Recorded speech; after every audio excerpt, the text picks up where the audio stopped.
Seguimos con la saga de pensamientos de Albert Einstein. Decía él, si quieres entender a una persona, no escuches sus palabras, observa su comportamiento.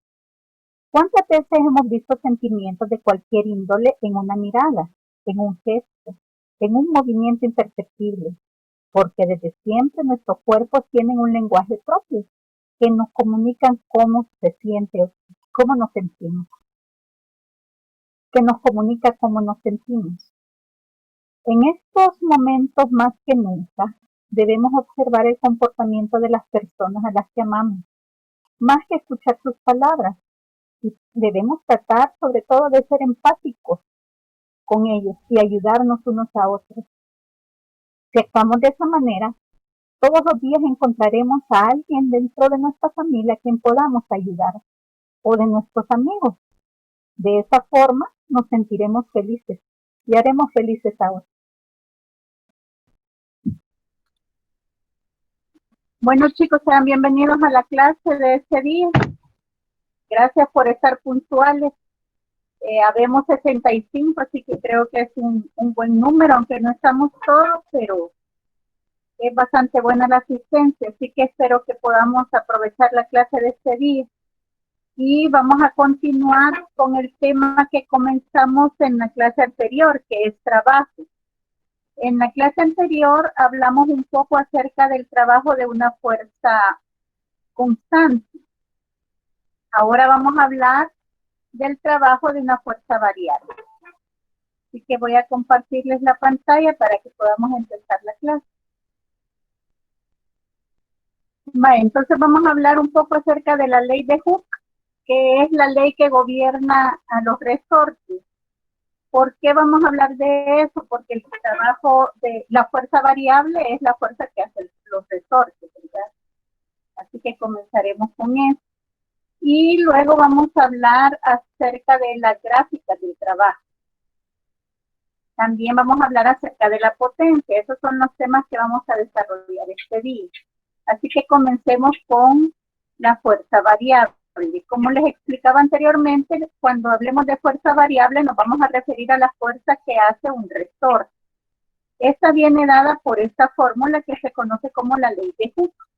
Y este signo menos no es necesario que lo pongan. Les voy a explicar lo que significa con la ayuda de él.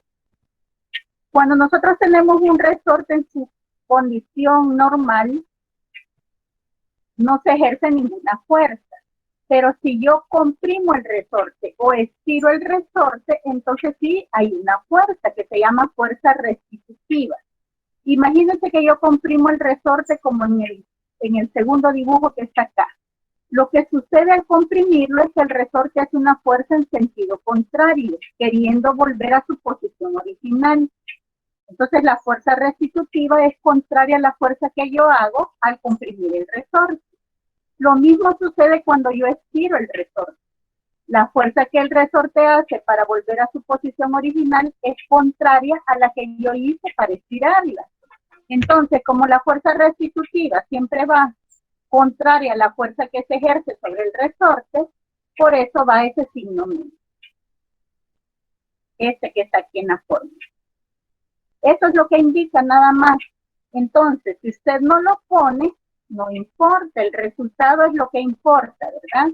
En algunos libros aparece el signo menos, en otros libros no aparece. Pero sí le hago la aclaración de qué significa, porque ahora en la prueba avanzo que van a tener que hacer ustedes el próximo año, no sé si le van a poner signo menos o no le van a poner signo menos. Preguntas con esto, chicos. En lo que dejo entrar aquí a algunos compañeros. ¿No tienen preguntas? Vale, entonces señor, entonces esa ley es solo aplicada cuando el resorte no está, o sea, está estirado o está comprimido, no cuando está normalmente. Así es, porque se va a ejercer una fuerza solo cuando se deforma el resorte. Si está normal, no hay fuerza que estudiar, por eso solo se aplica en el momento en que el resorte se comprime o se estira. Muy buena observación, ¿no? ¿Algo más?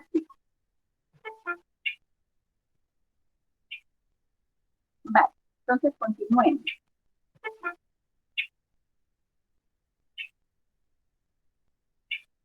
Entonces, ¿qué significa cada letra de la fórmula? La F representa la fuerza. Y como ven acá, lo que calculo es la fuerza de restitución, ¿verdad? Por eso es que tiene el signo menos, como les explicaba. Esta acá se llama la constante de resorte.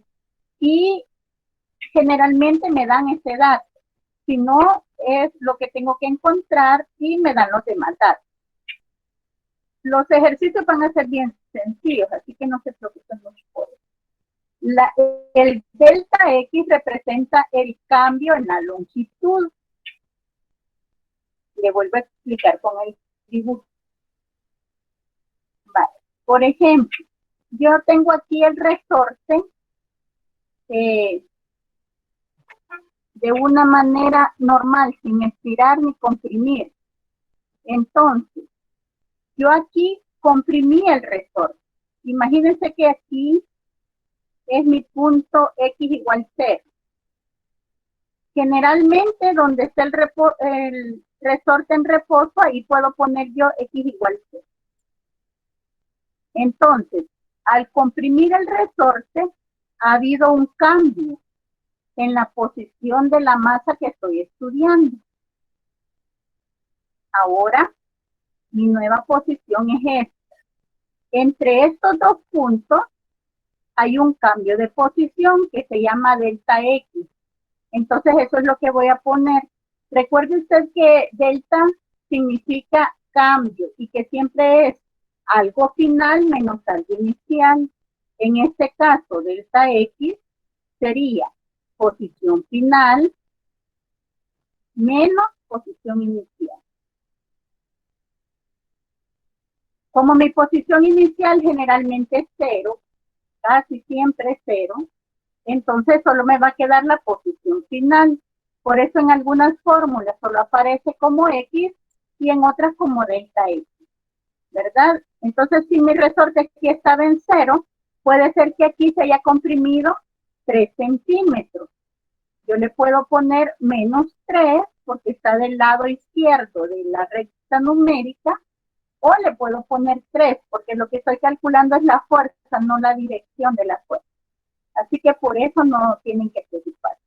¿Preguntas con esto, chicos? Igual, la misma disculpe.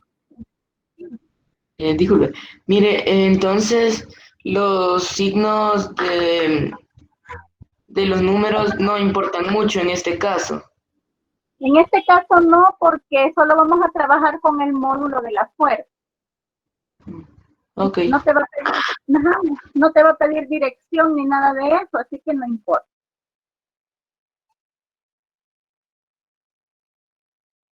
¿Más preguntas? Señor, o sea que la X va a ser solo ese pedacito que vemos ahí. Solo el pedacito que cambia desde la posición de equilibrio hasta donde se comprime, o de la posición de equilibrio hasta donde se estira. Eso va a ser la X. Ok, gracias.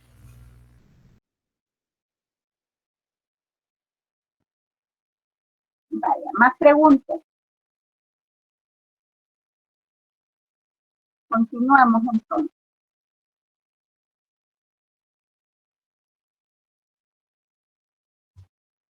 Vale. ¿Algo más de la ley de Hooke? ¿Nada? Vale, entonces veamos un ejemplo ya numérico. Se ejerce una fuerza de 200 newtons sobre un resorte cuya longitud es de 20 centímetros. Esa es la longitud original del resorte, 20 centímetros. Se observa que la longitud del resorte alcanza un valor de 25 centímetros. Determinar A, la constante elástica del resorte, y B, el alargamiento si se aplica una fuerza de 300 newtons. Entonces, ¿quién de ustedes me puede decir cuánto valdrá X según nuestro enunciado? 5. Perfecto, 5 centímetros, ¿verdad? Entonces, en el literal A, tendríamos que hacer lo siguiente. Si se fija, yo aquí ya no le puse el signo menos a la fórmula, ¿verdad? A mí me gusta trabajarla sin signo menos, pero ahí es al gusto del cliente. Entonces ya solo sustituyo. En vez de la fuerza, ya me dicen que la fuerza vale 200 newtons. K es lo que estoy buscando. Aquí le puedo poner 0.25 metros, ya lo pasé a metros, menos 0.20 metros, que es la posición inicial, o de una sola vez puedo sustituir aquí los 5 centímetros pasados a metros, como ustedes lo quieran hacer. Señor, Hola. mire, y la de las distancias, siempre hay que pasarlo a metro. Generalmente sí, porque trabajamos en el sistema internacional. Entonces, Ok, como la fuerza te la dan en Newton, para unificar tenés que pasar la metro. Así que generalmente la tenés que pasar. Entonces, ya solo despejo, hago la resta esta, que como ya me habían dicho ustedes, era 5 centímetros. Y la despejo pasando a dividir al otro lado, hago la operación y eso me da la constante del resorte, cuyas unidades siempre son newton sobre metro. Eso sería el literal A. En el literal B lo que me preguntan es cuánto se va a alargar el resorte si la fuerza ya no es de 200 newtons, sino que es de 300 newtons. Entonces, como es el mismo resorte, tiene la misma constante. Esta que encontré aquí es la que voy a sustituir en la fórmula. La fuerza ya va a ser 300 newtons, la K va a ser los 4000 newtons sobre metros que encontré, despejo delta X y el alargamiento va a ser de 75 centímetros en este caso. Esta constante es propia de cada resorte, no es que todos los resortes van a tener 4000 newtons sobre metros. Y la idea que me da esa constante es qué tanto cuesta deformar el resorte.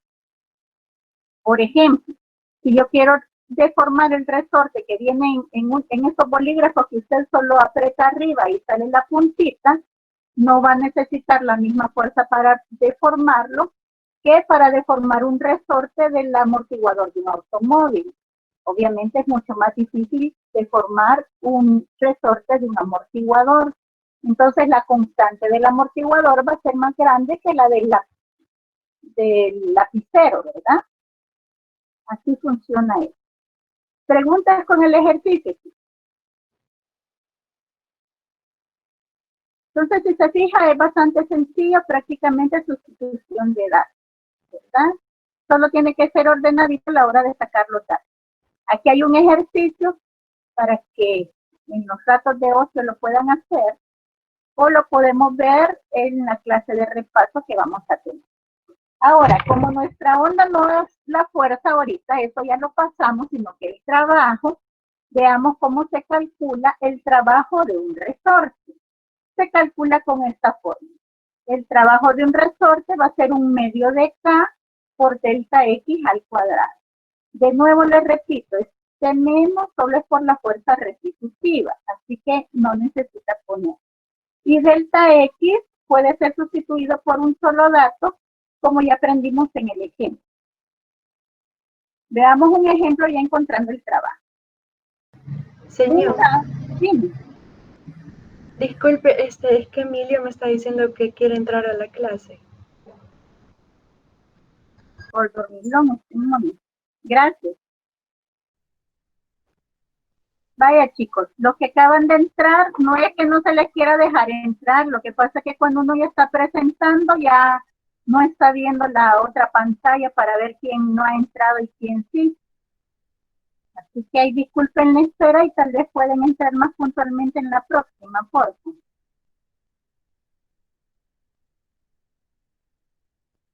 Vale, entonces, continuando con nuestro ejemplo, dice un dardo es presionado contra el resorte de una pistola de juguete. Creo que todos han tenido la oportunidad de tener una pistola así, como se observa en la figura, ya se la voy a enseñar. El resorte con constante de 250 newtons sobre metro se comprime 6 centímetros y se libera. Si el dardo se libera del resorte cuando éste alcanza su longitud natural, es decir, x igual 0, ¿qué trabajo hace el resorte sobre el dardo? Entonces veamos los datos que me da el ejercicio. Ahí está el dibujito y la pistola de juguete. Vaya, los datos que tenemos es la constante del resorte, este que está acá, que es de 250 newton sobre metro. Y para que el dardo pueda ser disparado, se comprime el resorte, ¿verdad? Luego nos dice el ejercicio que el dardo se libera cuando el resorte alcanza su posición natural. Y eso sucede después de estar comprimido 6 centímetros. Así que mi delta X es 0.06, ya pasado a metro. Aplico la fórmula de trabajo que ya vimos anteriormente, 1/2 por la constante por el cambio de longitud al cuadrado, y ese sería el trabajo que realiza el resorte. Preguntas.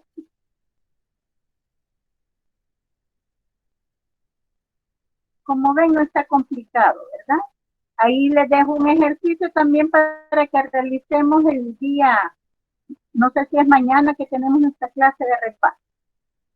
Entonces vamos con la otra parte, que es la gráfica del trabajo.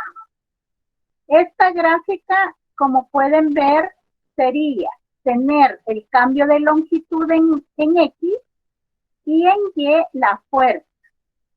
Como ya aprendimos anteriormente, la fuerza puede ser una fuerza constante o puede ser una fuerza variable. Entonces, si lo que tenemos es una fuerza constante, mi gráfica va a ser así. Aquí lo que me está diciendo la gráfica es que no importa la longitud que tenga el resorte, la fuerza permanece constante, ¿verdad? Entonces, así se va a ver la gráfica de un trabajo hecho por una fuerza constante, como la que veíamos en la primera clase de este periodo. ¿Cómo se va a ver la de una fuerza variable? Este sería un ejemplo, ¿verdad? La del resorte se ve así. ¿Por qué se ve cada vez más grande la fuerza?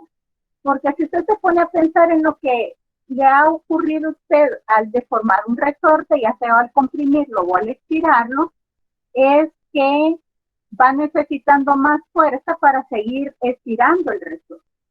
Entonces aquí la fuerza no es constante, sino que es variable. Si a mí me dan una gráfica de distancia contra fuerza y me preguntan cuál es el trabajo que realizó esa fuerza para ir de XY a XF, lo que yo tengo que hacer es encontrar el área bajo la curva, el área bajo la gráfica. En este caso, el área sería esa celestita que está aquí. ¿Cómo encontraría esta área? Como la forma que tiene de un rectángulo, usted sabe que el área de un rectángulo es base por altura. Entonces lo que tendría que hacer es poner esta longitud por esta altura y el resultado sería el trabajo realizado por la fuerza. Lo mismo sucede si la fuerza es una fuerza variable. Como la forma que tiene el área es un triángulo, ¿cuál es la fórmula del triángulo? Base por altura entre 2. Así que voy a poner la longitud de la base por la longitud de la altura, la divido entre 2 y el resultado será el trabajo. ¿Preguntas con esto?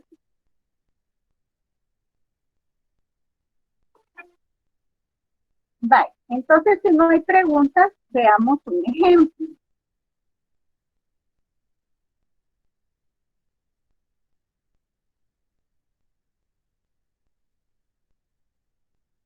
Esta ya tiene una cara más de examen, ¿verdad? Calcular el trabajo efectuado por la fuerza variable que se muestra en el gráfico. Entonces tengo ahí que la fuerza cambió de 2 a 5, luego bajó de 5 a -2 y así la lectura del eje Y me va dando cómo se comporta la fuerza. Y aquí cómo va cambiando la longitud. La longitud empezó desde 0 hasta 9 metros. Entonces veamos qué es lo que voy a hacer. Primero, aquí he redibujado ese gráfico y le he puesto unos numeritos, ¿verdad? A este triángulo de acá le he puesto 1. Vamos a ver. A este triángulo de acá le he puesto 1. Este triangulito de aquí abajo le he puesto 2. Este triangulito chiquitito de aquí le he puesto 3. y este rectángulo que está aquí le he puesto 4. Se trata de ir transformando el gráfico que me dan en figuras geométricas conocidas. Siempre son triángulos, rectángulos o cuadrados, ¿verdad? Eso es lo que tengo que hacer. Y voy a ir encontrando esto poco a poco. Entonces, tengo que encontrar el triángulo este y lo hago aquí, base por altura entre 2. La longitud es 3 metros. La base, la altura es 5 entre 2, me da 7.5 units. El área del segundo sería la base que va de 3 a 5. ¿Cuánto mide la base? ¿Hola? Mire, una duda con el triángulo, con el primer triángulo. O sea, el triángulo se queda como cortado con el eje Y la terminaría pasándose a la parte negativa del eje X, ¿no? Sí, por eso solo hacer la parte de arriba como 1 y la parte de abajo como 2. No, yo digo la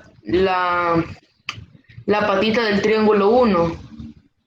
Sí, fíjate que eso estaba viendo ahorita que estaba explicando, que aquí lo que tenés que hacer en realidad es esto. Tendrías que dividir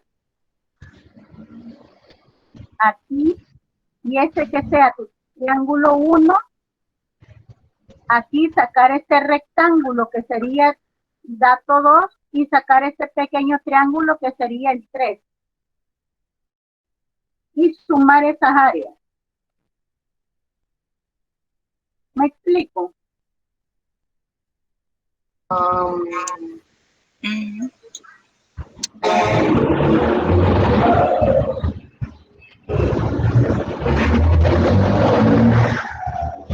No lo entendí muy bien, sí.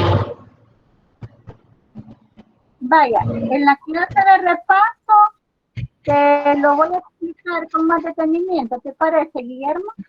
Vaya. Solo ese pedacito para que lo entendas Sí. bien. Perfecto. ¿Alguna otra duda? Señor, entonces digamos que lo correcto sería dividirlo en 3 figuras. De ahí saldrían 2 triángulos y un rectángulo. Sí, por lo que dice Guillermo. Si te fijas, el triángulo no termina aquí. Entonces, lo que tendrías que hacer es sacar este triángulo de aquí, que en este caso sería la base. Vamos a ver, yo le pongo aquí 1, sería base, que sería, pero no sé cuánto vale este punto. Entonces, esta gráfica no está bien, mire, porque tendría que conocer cuánto vale este punto de aquí para sacar la base. Luego sacar la altura, que sería de 2 a 5, 3, entre 2, y ya tendría que sacar esta área de acá. ¿Qué punto, señor? Perdón, me perdí. Este que está aquí. Este que te voy a poner aquí con rojo. El valor de este punto en X. Sí. Es que no sé si soy solo yo, pero no se ve el mouse. No se ve. Eso iba a decir. Sí, señor, No se ve el no podemos puntero. ver cuando señala, no se ve la flechita. Ala. Espérame, entonces voy a Hoy sí. cambiar. Ajá, por ahí. Espérame, lo voy a cambiar de otra forma. Vale. Ahora sí. ¿Sí ven el mouse? No se ve Creo la pantalla.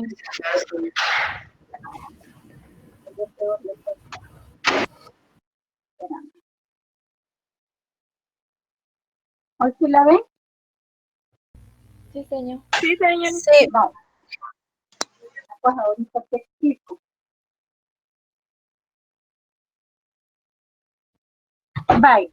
Entonces, este triángulo de acá, como decía Guillermo, no está completo aquí.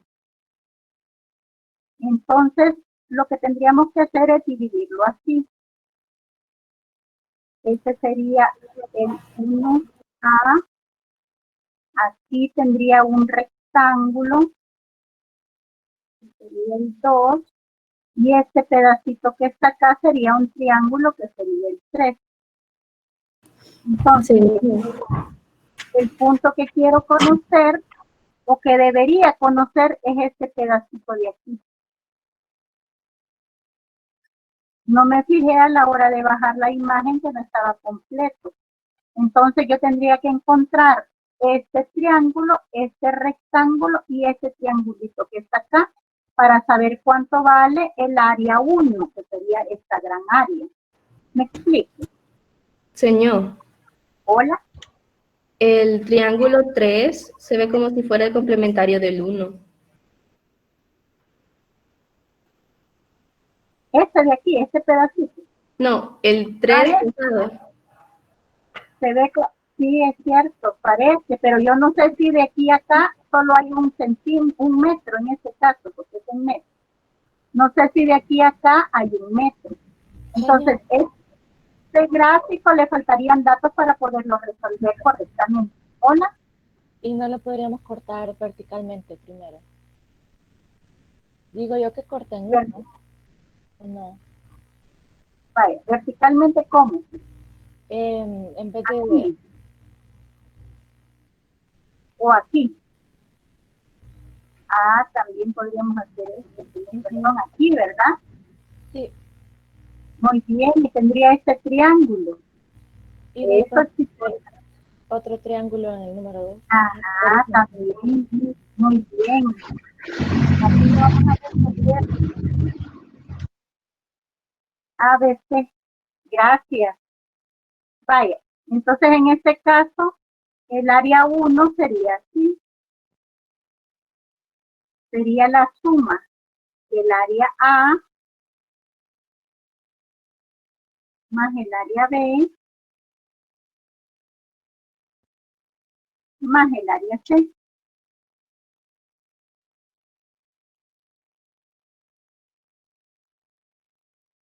Y en este caso, ¿cómo encontraría el área A? Como es un triángulo, sería base por altura entre 2. Y en ese caso sería el área 1 igual. La base vale 1 metro. La altura vale 3. Y entre 2 por la forma. ¿Preguntas con los datos, chicos? No. No, señor. No, no, señor. Ahora vamos con el área B, que sería este cuadradito que se ve aquí, que es un rectángulo en realidad. Sería la base por la altura. La base sería 1, la altura sería 2.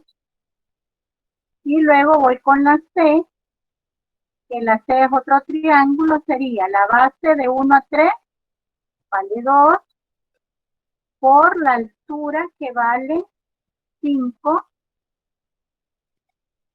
entre 2. Hago todas estas operaciones y me quedaría 1.5 más 2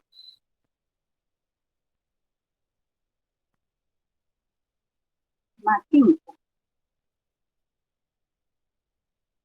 Y eso me daría un valor de 1.5 más 2, 3.5 más 5, 8.5. 8.5 joules salía entonces el área 1. Y a esto le voy a sumar la total. Señor, Hola. señor, una duda. Ya en el triangulito, en el A, no tendría que ser la altura 3, porque es de 2 a 5. Sí, por eso le pusimos aquí 3. 1 es la base, que va desde 0 hasta esta rayita que vale 1. Y la altura, como tú lo dices, va de 2 a 5, sería 3. Y ese es el que está acá. Ah, sí. Ah, bueno, gracias. Por nada. ¿Algo más, chicos? Vale, perfecto. Ahora vamos con el área 2, que sería esta área de acá. Ese sí es un triángulo perfecto, que va de 3 a 5, serían 2 la altura sería menos 2. Aquí sí usamos el signo, ¿verdad? Porque hay áreas positivas, todas las áreas que estén arriba son positivas y todas las áreas que estén abajo son negativas y se van a restar las positivas con las negativas. Entonces esta área es negativa, sería la base que es 2, la altura que es 2 entre 2, me quedaría menos 2 joules. La siguiente, lo voy a ir poniendo aquí porque está mal ahí. Menos 2 joules, que sería el área de 2. La otra es positiva, que sería la base 1 metro, la altura 2 newtons entre 2 por ser un triángulo me da 1 joule.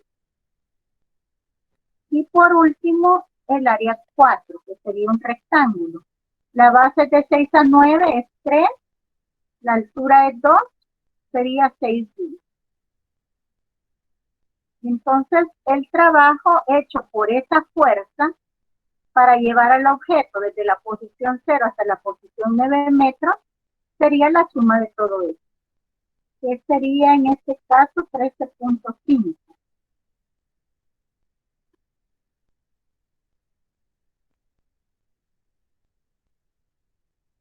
Vamos a ver, aquí serían 6.5 más 6, 12.5, 13.5. Preguntas, chicos. Voy a reparar esto antes de subirlo de subir el material para que lo tengan correcto. ¿Y quién fue el que me dio la idea de hacer esto? Yo, ¿Quién eres yo? Alison. Ah, vaya, Alison, ya tenés un punto para el examen. Gracias, señor. Así, por ayudarme. Y también Guillermo se va a ganar un punto por haber descubierto el error ahí. ¿Tú fuiste, verdad, Guillermo? Sí, señor. Vaya, perfecto. Yo lo voy a anotar para que no se me olvide, que no todo se me olvide. Si no me acuerdan ustedes antes del examen. Vaya, chicos. Y aquí hay unos ejercicios que también los podemos trabajar el día del repaso para que quede todo bien afianzado. Si se fijan, es bastante sencillo trabajarlo, ¿verdad? No es nada muy complicado. Y para terminar, vamos a ver lo que es potencia. Así la próxima clase de lunes nos dedicamos a ver lo que es energía. Entonces, ¿qué es potencia? Potencia se define como el trabajo realizado por unidad de tiempo. La potencia me da una idea a mí de qué tan rápido se efectúa un trabajo. Aquí tengo yo un dibujito con 3 seres diferentes efectuando el trabajo. Hola. No sé si soy yo. Bueno, igual Cecia, no podemos ver la pantalla. No se ve, señor. No se ve. No se ve. Y antes con el ejercicio sí lo veían. Sí, el gráfico sí.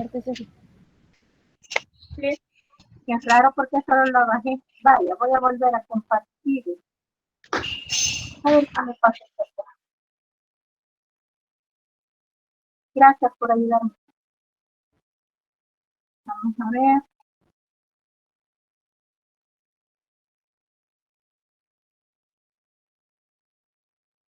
¿Hoy sí la pueden ver?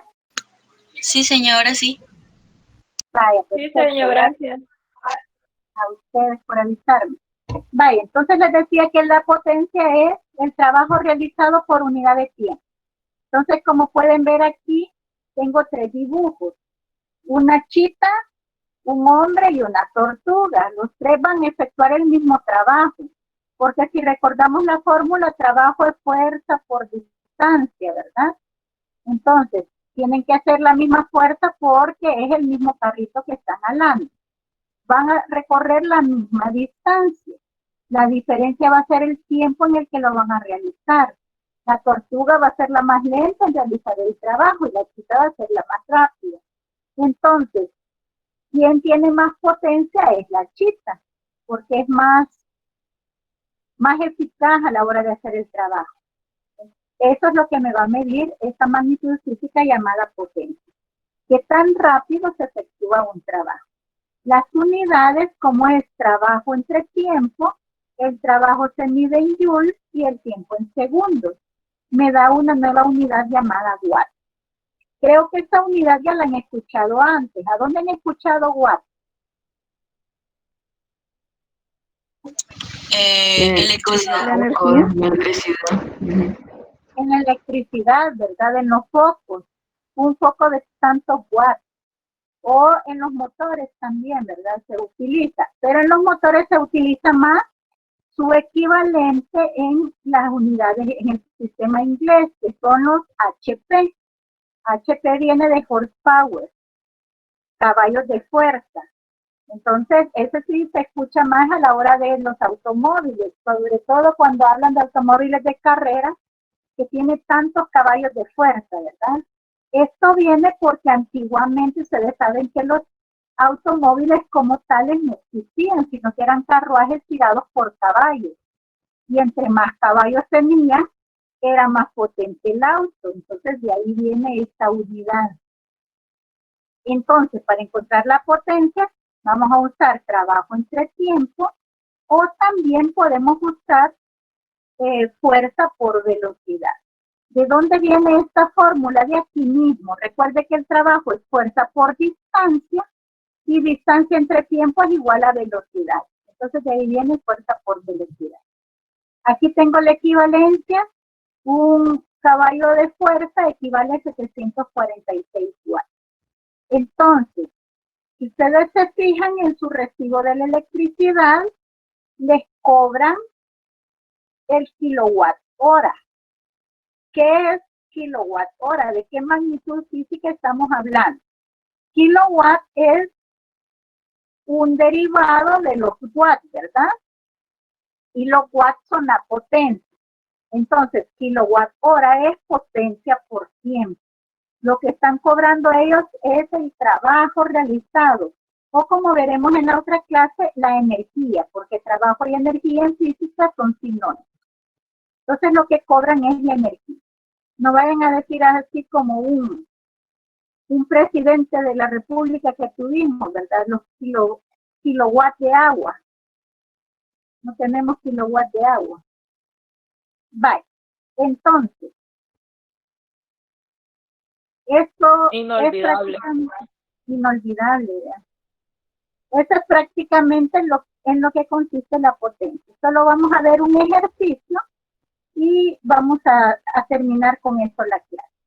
El ejercicio dice que un ascensor tiene una masa de 1 tonelada. 1 tonelada equivale a 1000 kilogramos. Y lleva una carga de 800 kilogramos. O sea que el ascensor, su masa es de 1000 kilogramos, pero adentro del ascensor va una masa de 800 kilogramos. Una fuerza de rozamiento constante de 4000 newtons retarda su movimiento hacia arriba. ¿Cuál debe ser la potencia mínima que debe entregar el motor para levantar al ascensor con rapidez constante de 3 metros sobre segundo? Vale, entonces, hagamos el diagrama de fuerza, que ya ustedes son expertos en eso. Aquí tengo la tensión del ascensor y aquí tengo el peso que se compone por la fuerza, por el peso del ascensor más el peso de la carga, ¿verdad? Y tengo la fuerza de fricción. ¿Por qué la fuerza de fricción va hacia abajo igual que el peso? ¿Alguien que me diga por qué? Porque el ascensor va para arriba. Correcto, muy bien, porque el ascensor va hacia arriba y recuerde que la fricción siempre va contraria al movimiento. ¿Qué me están pidiendo que encuentre en el literal A? Lo voy a volver a leer.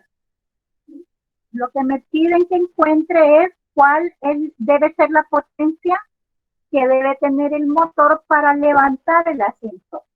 Entonces, como me están pidiendo la potencia del motor, ¿cuál de las fuerzas que tengo puestas en el diagrama de fuerza es la que hace el ascensor? El ascensor, la fuerza que hace es la tensión. el motor del ascensor hace la tensión, ¿verdad? Así que voy a encontrar el valor de la tensión. ¿Cómo lo encuentro? Sumatoria de fuerzas en Y. Y aquí está. Sumatoria de fuerzas en Y igual a 0 porque me dice que asciende con rapidez constante. En Y tengo la tensión menos el peso, que ya vimos que está compuesto por las dos masas, menos la fricción igual a 0. Entonces aquí descompongo el peso total es igual a la masa total por la gravedad y la masa total es la masa de la carga más la masa del ascensor por la gravedad. Sustituyo lo que conozco y lo único que no conozco es la fuerza de tensión. Así que la despejo y me da un valor de 21.640.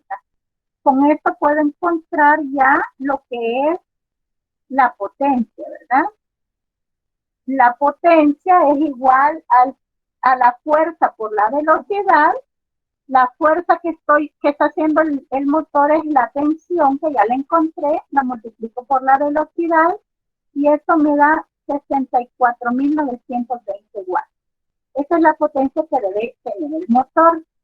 Y el literal B me dice qué potencia entregará el motor al subir 5 pisos de un edificio si tarda 6 segundos en cada piso, de 2 metros de longitud. Si ese asciende con una aceleración de 1 metro sobre el segundo al cuadrado. En este caso, como tengo aceleración, uso la segunda ley de Newton y vuelvo a encontrar el valor de la tensión, ¿verdad? Es exactamente el mismo ejercicio, solo que en vez de igualar a ser igual a masa por aceleración.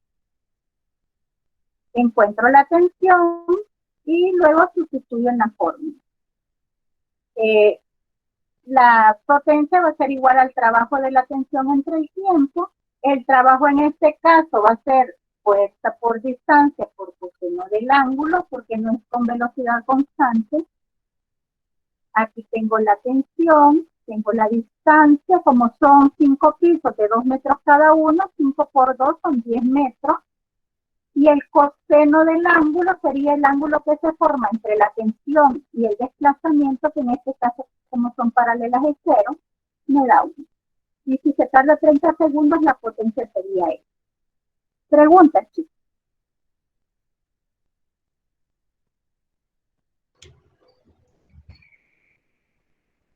Vale, este es el... Dime.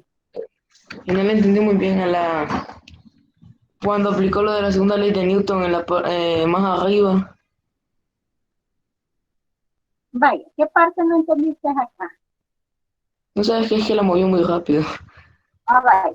Sumatoria de fuerzas en Y igual a masa por aceleración. ¿Por qué? Porque me dice que el ascensor va con una aceleración de 1 metro sobre segundo cuadrado. Entonces, sumatoria de fuerzas igual a masa por aceleración. ¿Estamos bien ahí? Sí. Vale. ¿Qué fuerzas hay en Y? Veamos el gráfico. Las fuerzas que tengo en Y son la tensión positiva. Peso y fricción, sí, eso sí.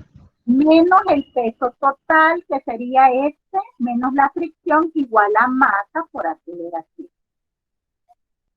Seguimos.